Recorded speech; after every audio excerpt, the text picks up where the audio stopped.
Мына аспап қазақтың ұлттық музыкалық аспабы домбыра деп аталады.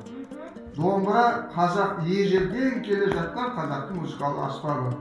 Енді бұл домбыра үш бөліктен тұрады. Бірінші бөлігі мына шанақ деп аталады. Шанақ.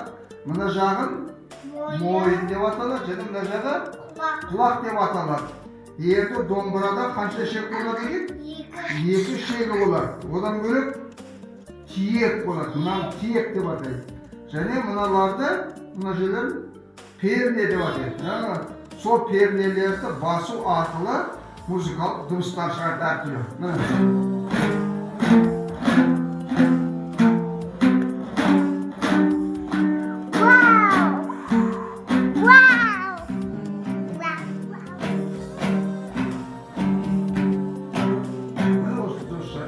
Бұл домбыраның әнді айтуға болады, күйде тартады.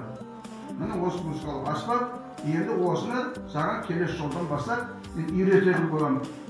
Сен де келешекте домбыра айтатын, домбырамен өлең айтатын, күй тартатын болатын боласың.